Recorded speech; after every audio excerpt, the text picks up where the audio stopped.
estimate. I know it's somewhere here because I make notes of everything, how to do estimates and like my best estimates, how I build my business on estimates and pricing right. Well, I'm gonna tell you something. It's late in the day today, right? And this gentleman calls me out at 3 p.m. I've done a hot tub, I've done a garage clean out, I've done a recliner and a fridge, and now he calls me out at 3:30 to come and do an estimate. So, you know, I got to think, it's 110 degrees outside and I'm gonna review my estimate book because I have to go out there. You know, I can remember the first time I ever did an estimate back in the day, and I was nervous, I didn't know how to price things, but as time goes on, I got better at it. I got a lot better at it. But it's different when you're a veteran doing junk removal. It's hot outside and it's late in the day and you don't want to go out here. But I will teach everybody a lesson on this one. Never pass up money is a rule. And the number 2 thing is never pass up an estimate that can make you money. And that's what happened here. I was even changing in the car. I put on my clothes in the car and then I just arrived. Yeah, where's the rest of it? Okay, I'll go look at it. I have a 16-foot trailer. So it's a Luke Riley Honda dealership. It's located in Fort Worth, and it's a bunch of pallets. So apparently the staff of Luke Riley, like the mechanics, the people that sell, the salesmen, and everybody's just working there, has put all their trash not in the dumpster, that's right there. They put it outside the dumpster. And it's been piling up for the last couple of months, so they called me out to come and give an estimate. Because now the general manager saw this and he's like, why are we living like this? Why are we working like this? Let's get rid of it. And that's where I come in. Now, talk about this estimate that I'm about to give. First of all, I also know one thing, that the general manager is the general manager of most all of them in the area. So I have to give a good price because there's a chance that I might get other jobs in the area. Because see, not only is he the general manager of this one, he's general manager of the other dealership. So there's always going to be a good chance that I get a lot more jobs with this job. So I got to give him a good price on the first one. 6-foot walls, 16, 7.5 wide. I charge $400 every time it's full. Okay. You got about 2.5 loads here. Let's go look at what else you got. 1,000. Yeah, that's about. And then let's see what is. You were counting, weren't you? Yeah. And we'll try to break it I don't know down. if you take that shit too. What's in it? Nothing. They're empty? There are a lot of them. If they're empty, I can take them. They might be having. So at this point, it's not what I'm going to take, but I have to be careful in hazardous material.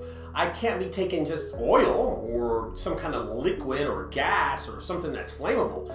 So we just kind of shake it, and I noticed this. I'm gonna tell you something, it's hot outside, and as soon as my hand touches those barrels, they burn my hand and they also burn his. But not only that, they're rusty, so it's like a rusty burn. Anyway, he's going to show me what else needs to be taken other than the pallets and all the wood, these barrels, and then it gets interesting because he shows me something else. You can spill it. Oh, yeah, I can take that. God damn, it thinks it's hot. Hey, thanks for telling me they're hot. I wasn't thinking. No, I just see it too. I wasn't thinking how hot they were. Cores, go back. Yeah, they ain't got shit in it. No. This was interesting. These are actually the Honda motors that they put in cars when they break down. But when they break down and they take the motors out and have to replace them, they have to send back those cores back to Honda so Honda can refurbish them and fix them up and then send them back. So are we really getting new engines? I have no idea. Listen, I don't drive a Honda anyway, so it doesn't really matter to me. I have a Ford truck. They really can't do anything for me. But at this point, it was kind of interesting how everything works out, right? You just don't know that business until you're actually there and know what's going on. And I'm going to tell you something, guys. I'm not going to lose this estimate. I want this job, so I'm going to ask him what he's going to try to pay for Oh, that's grand. They're empty. Some of them are empty. Yeah. What we can do is move all the stuff into the biggest one. Grab all that shit, put in there, that and shit in there. I was You know what I mean? sure grand. These are what we're supposed to send back to Hyundai if we do a warranty repair. That corner, definitely. Right here. Trash.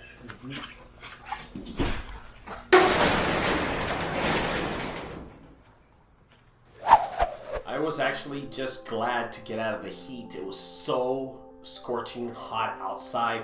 So what he did is we went inside and we went and got one of the other managers, and he wanted to just kind of confirm what engines can be thrown away and what parts couldn't get thrown away, because he wasn't really sure what was trash and what wasn't trash. And well, at this point, I was just glad to get out of the heat because it was absolutely scorching hot outside.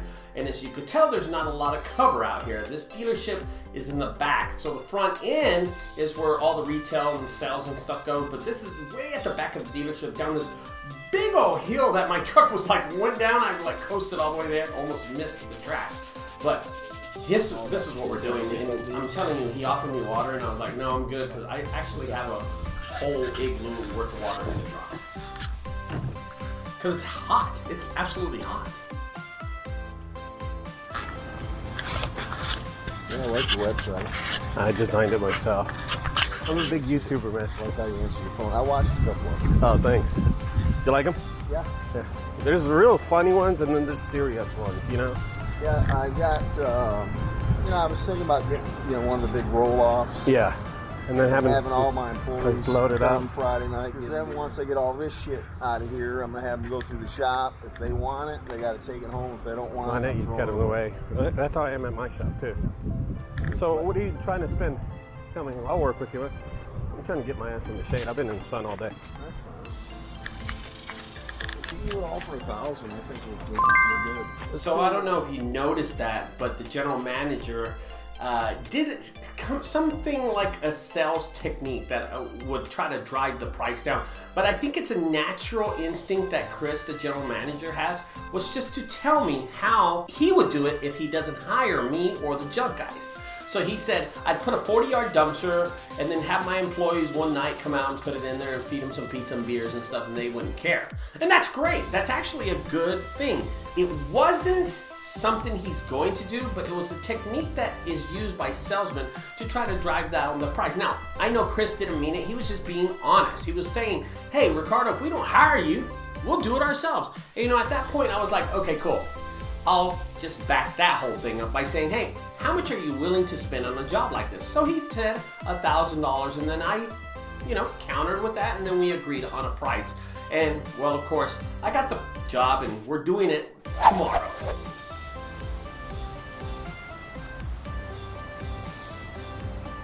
That metal thing too? The tire rack thing? Don't y'all want that tire rack? Yeah, I thought so. Here, let me get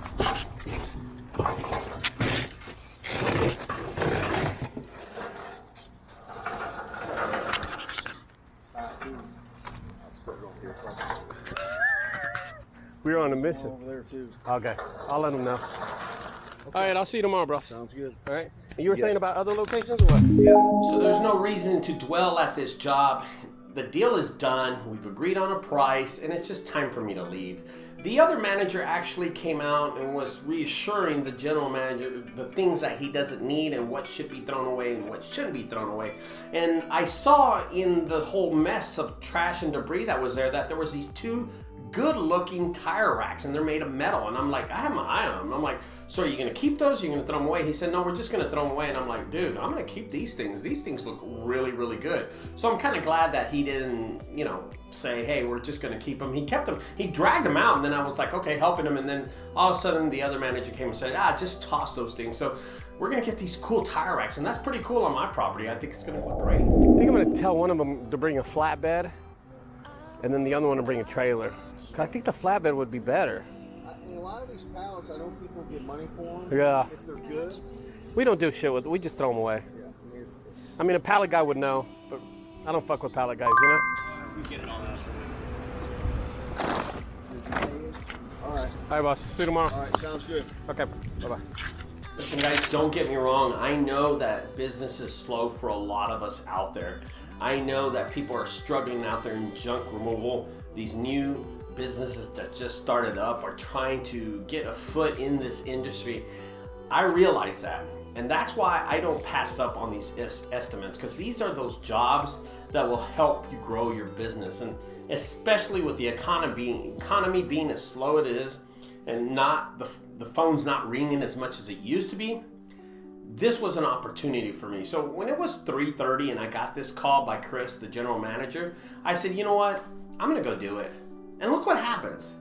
We get a job and we're doing it tomorrow. And the price, it's a reasonable price. Now, here's what I will tell you. I can't go out there and do the job, so I have to subcontract this job. And I have 2 companies that are gonna help me out with this job. They're gonna be out there tomorrow. I'm gonna be out there to supervise. See guys, one of the things I wanna tell you is that my elbow is really injured. Something has happened where I've ripped something from here to here, and I don't know what it is, but I can't lift anything. So for the next few weeks, I'll have to subcontract almost every job that I'm doing out there, unless it's something that's not that heavy, something that's really light, then I can go and do it. But right now, I'm using all my resources. As a matter of fact, today, this morning, my first job was a hot tub, and DTX, Jose from DTX Junkaholics, he came out to help me out because I needed someone to help me cut this hot tub up. Anyway, guys, going back to this job, we ended up getting it and we're doing it tomorrow. So I'll leave you with that. Take a guess at what the price of this estimate was. And don't forget, guys, if you like my videos, subscribe over there to the right side. On the left side, check out my videos, and I will talk with you. Do you dream of making more money with your business or creating a business that doesn't rely on you? You're gonna solve all of these problems and more at JunkCon 22. You're gonna gain something that's gonna make you thousands, hundreds of thousands, or maybe even millions of dollars over the years to come. And as an exclusive deal for fans of Ricardo's content, you're gonna be entered into a drawing to win a brand new Sawzall with a full set of Diablo Steel Demon Blades. Click the link in the description to get your tickets now. Y'all are crushing it out there, and Ricardo and myself look forward to seeing you at JunkCon 22.